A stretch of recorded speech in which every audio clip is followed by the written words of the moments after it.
Hello friends, welcome to invention classes. आप सभी बच्चों का पुनः हार्दिक अभिनंदन। मैं दीपक शर्मा आप सभी को अध्ययन करा रहा हूँ। तो आप सभी बच्चों ने पूर्व वाली क्लास के अंतर्गत वर्गांतरों के अंतर्गत आने वाली समस्याओं, जब वर्गांतरों का वर्गीकरण किया जाता है तो उस समय आपके सामने जो समस्या आपके सामने उपलब्ध होती है, सामने समस्या आ जाती है, उन समस्याओं के बारे में अध्ययन किया था। कौन कौन समस्या सामने आती है, जिसमें से प्रमुख रूप से मैंने 5 प्रकार की समस्याओं के बारे में बताया था आपको। प्रथम जो समस्या थी वह समस्या क्या थी, वर्गांतरों को निश्चित करना। वर्गांतर जो होते हैं समंकों के, उनको निश्चित किया जाए। और दूसरी समस्या हमारे क्या थी, वर्ग सीमाओं का निर्धारण।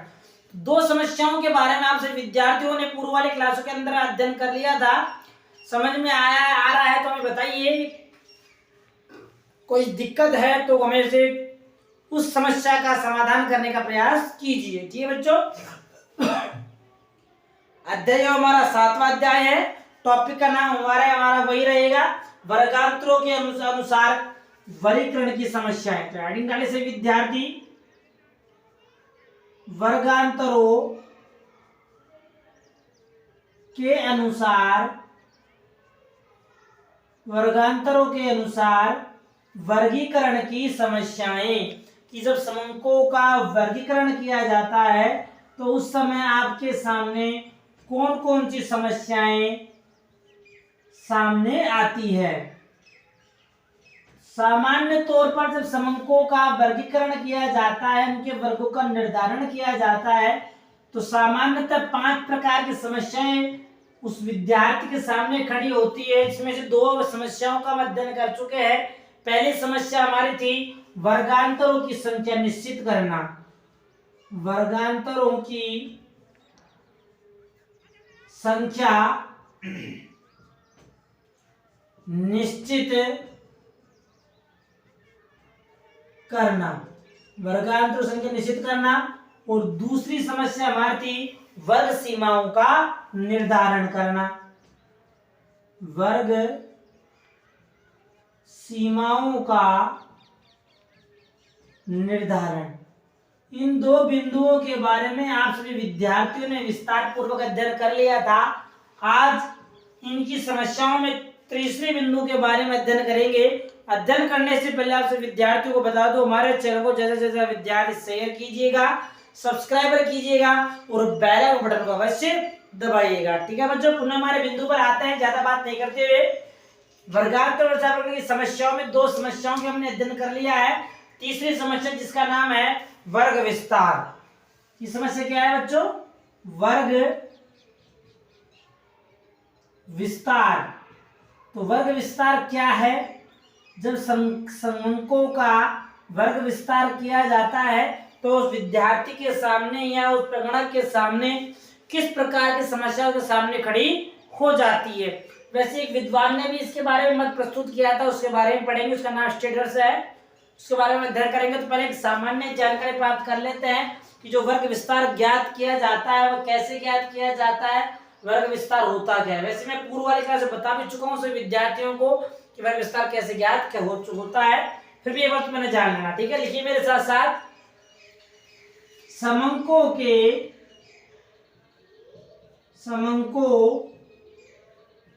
तो समंकों का वर्ग विस्तार के बारे में बताया। समंकों के वर्गों का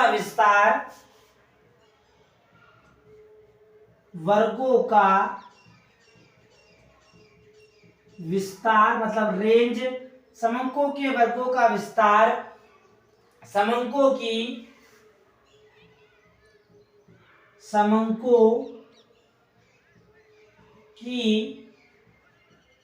अपर सीमा का मतलब L2 हो गया।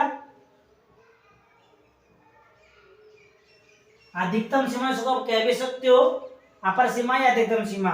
समंकों के वर्गों का विस्तार, समंकों की अपर सीमा व अपर सीमा दूसरी कौन सी होगी, अधर सीमा। अपर सीमा व अधर सीमा। अधर सीमा मतलब क्या होगा बच्चों, L1। ठीक है, L मतलब निम्नतम सीमा या लोअर लिमिट, जिसको हम ऐसे भी कह सकते हैं। अपर सीमा व अधर सीमा के मूल्यों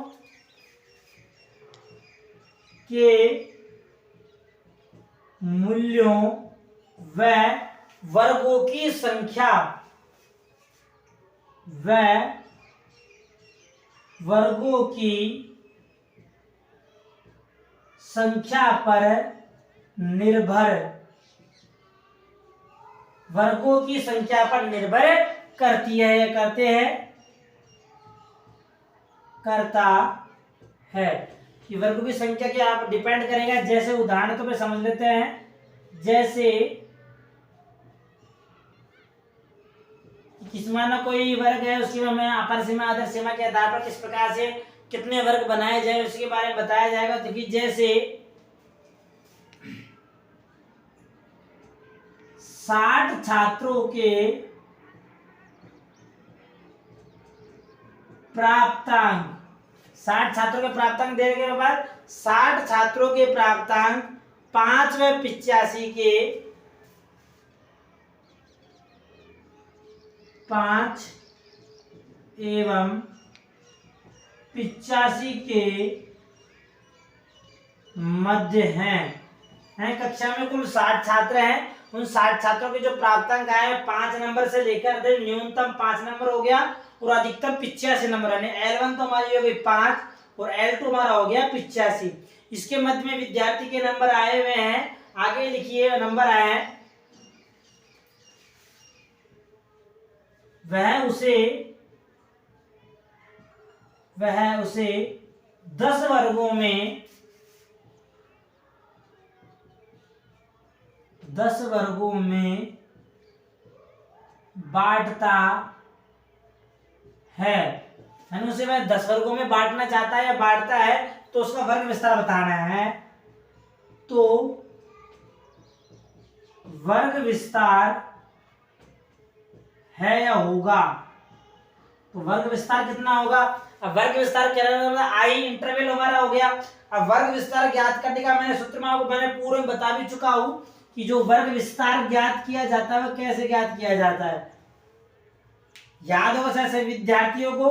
तो हमारे पास कुल जो नंबर है, जो नंबर दिए हुए हैं वो लिख लीजिए पहले। वर्ग विस्तार बराबर वर्ग विस्तार ज्ञात करने के लिए L2 के वाले मूल्य में से L1 वाले मूल्य को घटाकर कुल वर्गों की संख्या का जब भाग दे दिया जाता है, जितने वर्ग हमें बनाने होते हैं तो हमारे पास कुल वो वर्ग आ जाते हैं कितने वर्ग हमें बनाने हैं। तो देखिए वर्ग विस्तार बराबर अपर मूल्य माइनस अधर मूल्य या सीमा भी कह सकते हैं अपॉन वर्गों की संख्या। में कुल कितने वर्ग बनाने हैं उसके बारे में अपॉन कुल वर्गों की संख्या। ठीक है बच्चों, अपर मूल्य में से अधर मूल्य घटाया जाएगा तो कुल उसमें कुल वर्गों की संख्या भाग दे दिया जाएगा तो हमें कुल वर्ग प्राप्त हो जाएंगे। तो कुल वर्ग कैसे वो लिख लो। जैसे हमारे इस उदाहरण के अंतर्गत अपर मूल्य तो कौन सा होगा बच्चों 85। तो लिखिए वर्ग विस्तार बराबर 85 और आधार सीमा क्या हो गई 5 तो -5 अपॉन कुल वर्गों की संख्या। हमें कुल कितना बनाना है तो यहाँ दिया वह उसे 10 वर्गों में बांटता है। तो वर्ग कितने होंगे बच्चों 10 हो गए। 10 हो गए तो क्या आ जाएगा, तो यहाँ लिख लीजिए वर्ग विस्तार बराबर कितना है 85 में 5 गए तो 10 सॉरी 80 में 10 का भाग दे दो 8 वर्ग बन जाएंगे। कितने वर्ग बनाने बच्चों में। इस उदाहरण के अनुसार हमें इस प्रश्न के अंतर्गत तो 60 छात्रों के प्राप्तांक हमें दिए हुए हैं उसे 8 वर्गों में बांटना है। अब 8 वर्ग कैसे बनेंगे, इसमें एक नोट लिख लीजिए खास तौर पे। नोट क्या है वो समझ लीजिए कि हमें 8 का वर्ग 10 का वर्ग 5 का वर्ग 20 का वर्ग 40 का वर्ग जो वर्ग बनाना है किस आधार पर बनाना है उसके बारे में बताया जा रहा है। तो लीजिए इस प्रकार की स्थिति में इस प्रकार की स्थिति में 8 वर्ग हैं। 8 वर्ग दिखाई दे रहे हैं आपको, 8 वर्ग है लेकिन सरलता की दृष्टि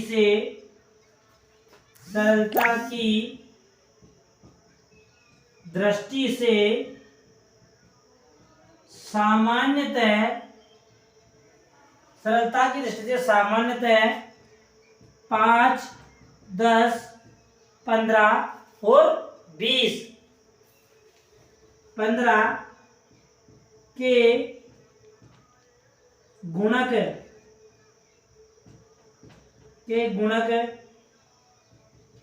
के रूप में, जो गुणक होंगे, गुणक के रूप में वर्ग विस्तार सरल व उत्तम होता है। लेने से सरल व, इसको और छोटा कर लो, ऐसे कर लो लाइन को, नहीं तो सामान्यतः 5, 15 और 20 के गुणक के रूप में विस्तार लिया जाता है। विस्तार लेते हैं किसके लिए? सरलता की दृष्टि से।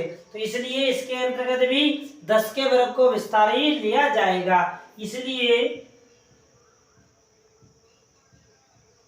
इसमें भी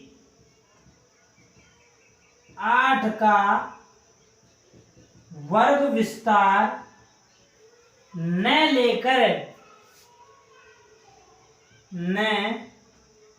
लेकर 10 का ही लिया जाएगा। कहने का तात्पर्य 0 से लेकर 8 को नहीं लिया जाएगा, 0 से लेकर 10 को लिया जाएगा। कहने का तात्पर्य यह वर्ग विस्तार ये हो गया, 8 का विस्तार नहीं, क्योंकि सरलता के आगे जब करने 0 से 8, 8 से 16, 16 से 24, 24 से 32, 32 से 36, 32 से 40, इस प्रकार से वर्ग बनेंगे तो वो हमारे गलत हो जाएंगे। हमें जब हम प्रश्न का समाधान करेंगे, हल करेंगे तो हमें दिक्कत आएगी। इसलिए जो वर्ग लिए जाते हैं वो 0 से 10 तक सरलता की दृष्टि से 0 से 10 को वाले वर्ग को 5 या 5 वाले को या 10 वाले को, नहीं 15 वाले, 20 वाले को, किसी भी गुणक के आधार पर विस्तार लिया जा सकता है। अब वर्ग विस्तारों के लिए प्रोफेसर स्टेजर्स ने एक नियम बताया और उन्हें एक नई धारणा बताई। वो धारणा क्या है उसको जान लीजिए। वर्ग विस्तार के बारे में प्रोफेसर स्टेजर्स ने क्या कहा है, तो उसको समझने से पहले इसका स्क्रीनशॉट ले लीजिए और आगे अध्ययन करते हैं प्रोफेसर स्टेजर्स के अनुसार कि स्टेजर्स ने क्या बात कही, क्या तथ्य कहा है वर्ग विस्तार के लिए। ये लिया सब विद्यार्थियों ने, चलिए इसी में लिख रहे हैं, इसी बिंदु को अध्ययन कर रहे हैं, ठीक है। क्या बताया स्टेजर्स ने हरियाणा से विद्यार्थी प्रोफेसर स्टेजर्स के अनुसार, प्रोफेसर स्टेजर्स के अनुसार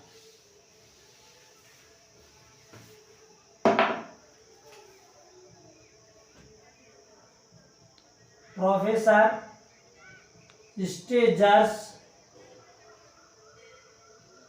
के अनुसार। अब प्रोफेसर स्टेजर्स ने भी वर्ग विस्तार ज्ञात करने के लिए अपने इनको जो लगता था, जो उचित लगता था, उसके अनुसार एक सूत्र का निर्माण किया स्टेजर्स ने। वो सूत्र क्या था उसको जान लीजिए। तो पहले लिखिए, इनके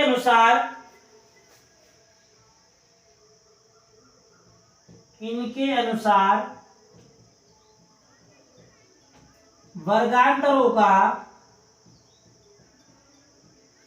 वर्गांतरों को ज्ञात करने के लिए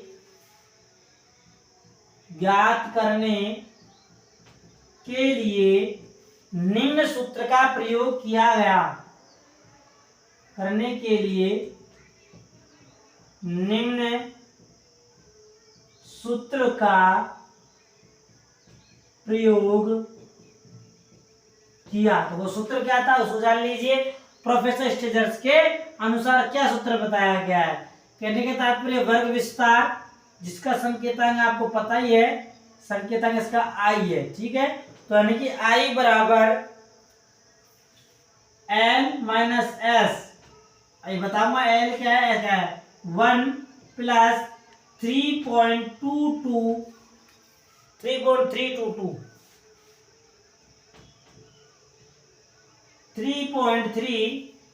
1 प्लस 3.322 log n एन। ये इन्होंने अपना सूत्र बताया वर्ग विस्तार ज्ञात करने के लिए। अब इसमें आई का मतलब तो मैंने आपको लिख चुका हूं। आई का मतलब बच्चों वर्ग विस्तार है हमारा, जो वर्ग विस्तार रखा जाएगा। एल का मतलब है बच्चों हमारी अपर सीमा, अपर सीमा कह सकते हो या आप उसको अधिकतम सीमा कह सकते हो। जो भी सब आपको याद करने में सुविधा हो रही हो वही शब्द आप इसको याद रखने के लिए रख सकते हो। एल मतलब अपर सीमा हो गई। अब हमारा एस रह गया। एस का मतलब क्या है? अधर सीमा। अधर सीमा कह सकते हो या इसको निम्नतम सीमा कह सकते हो। अधर सीमा या फिर निम्नतम सीमा।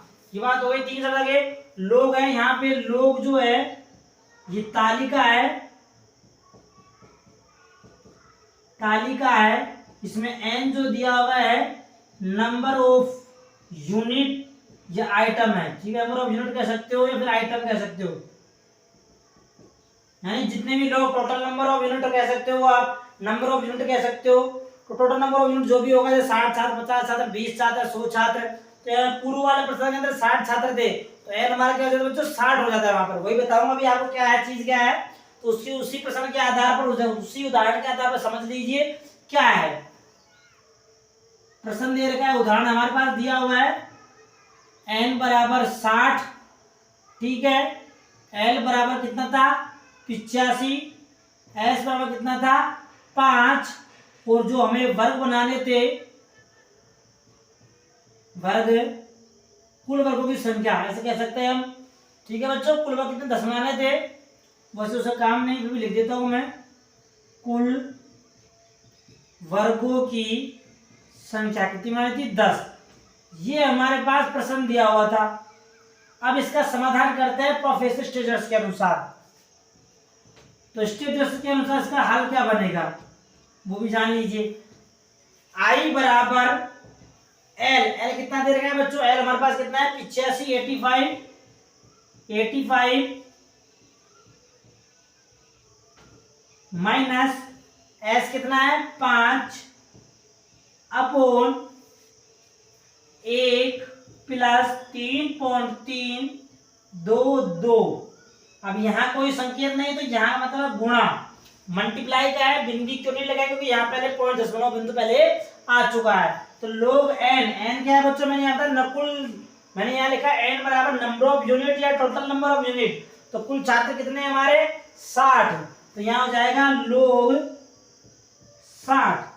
अब लोग 60 का मान आपको तालिका में देखना पड़ेगा।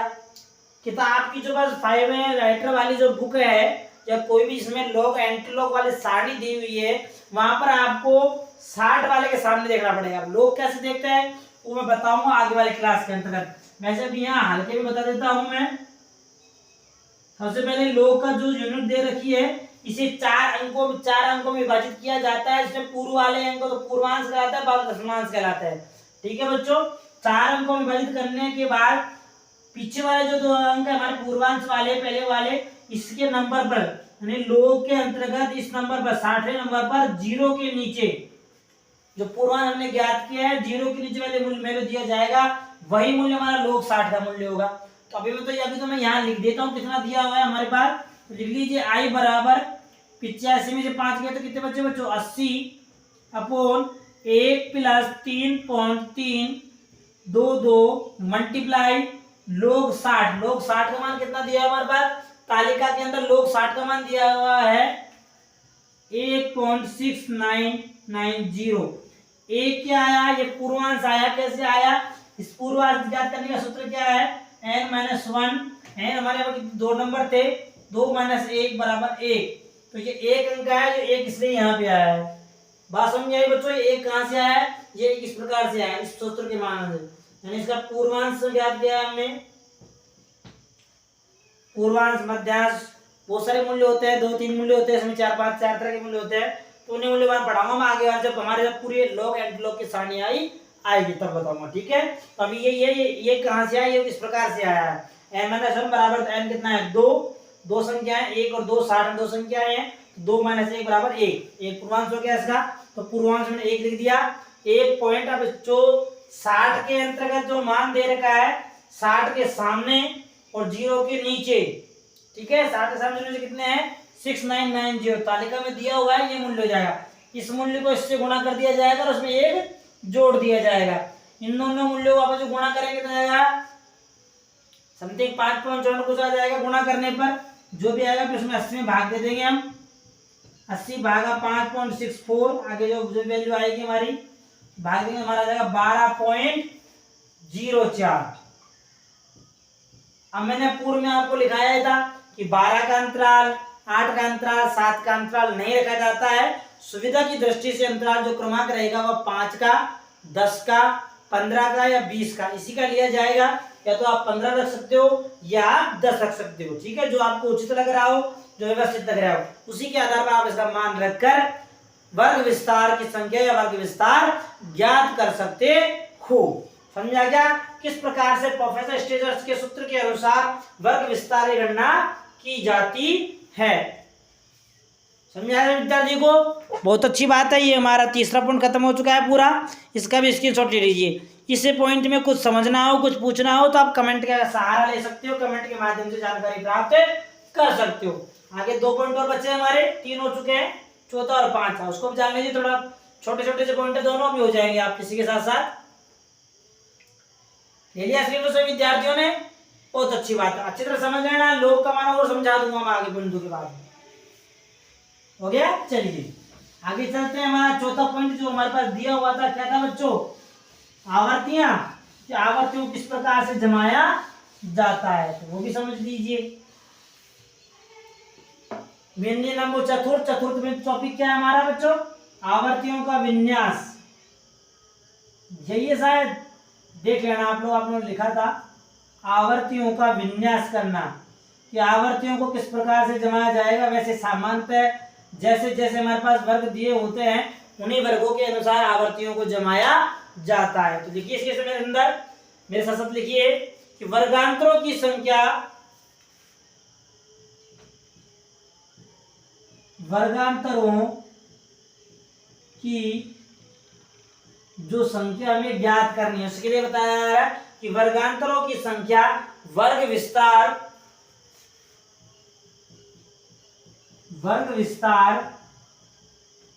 एवं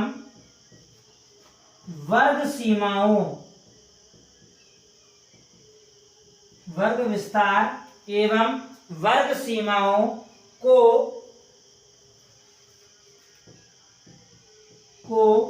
निर्धारित, फिक्स कर लेने के बाद कहने का तात्पर्य निर्धारित करने के बाद, यानी आपने वर्ग सीमाओं का निर्धारण कर लिया और वर्ग विस्तारों का निर्धारण कर लिया।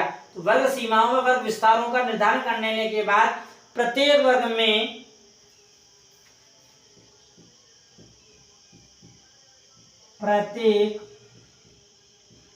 वर्ग में आने वाले जो मूल्य या मद कह सकते हैं, प्रत्येक वर्ग में आने वाले मदों की गणना करते हैं, मदों की गणना करते हैं। कि मदों की गणना किस प्रकार से की जाएगी, जिसके लिए हम और प्रकार के तथ्यों का प्रयोग भी करते हैं। तो जिसके लिए मिलान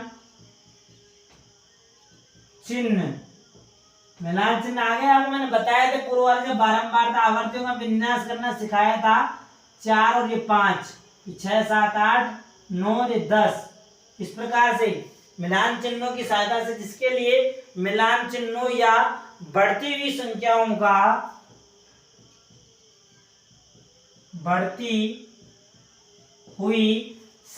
का प्रयोग करते हैं, बढ़ती हुई संख्याओं का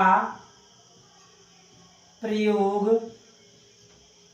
करते हैं, इसके ऊपर एक्सपेरिमेंट करते हैं जिससे हमारी अशुद्धियां नहीं हो। यानी मिलान चिन्हों के माध्यम से हम प्रश्नों को हल करते हैं तो हमारे पास अशुद्धि होने की संभावनाएं बहुत कम हो जाती है, करते हैं जिससे अशुद्धियां कम होती है, अशुद्धि होने की संभावना बहुत कम रह जाती है हमारे। ठीक है बच्चों, ये हमारा तीसरा पॉइंट हो गया। और अंतिम जो चौथा पॉइंट हो गया, अंतिम पांचवा पॉइंट लिखिए। पांचवा पॉइंट क्या था? पूर्णांक संख्याओं का उपयोग करना, उसको भी लिख लीजिए। पूर्णांक संख्याओं का उपयोग। तो पूर्णांक संख्याओं के उपयोग के बारे में बताया जा रहा है, किस प्रकार से पूर्णांक संख्याओं का उपयोग किया जाता है। तो देखिए, जहां तक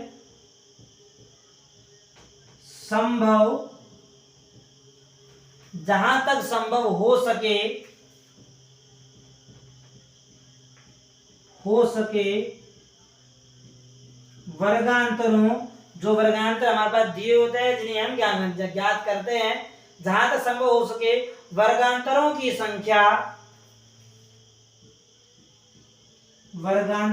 संख्या कोमा वर्ग विस्तार,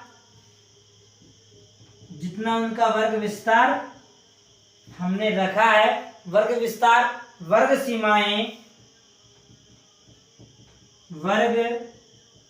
सीमाएं एवं उनके मध्य मूल्य, एवं उनके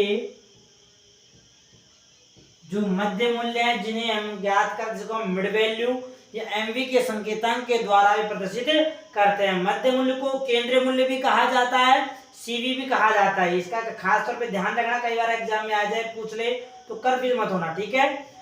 एवं उनके मध्य मूल्य पूर्णांक में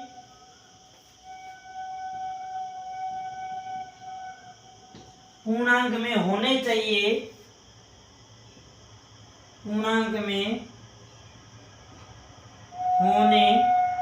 चाहिए, क्यों होने चाहिए वो बात बता रहा है कि पूर्णांक यदि मूल्य हमारे पास दिए हुए होते हैं तो सूत्र की गणना हम सरलता पूर्वक कर सकते हैं।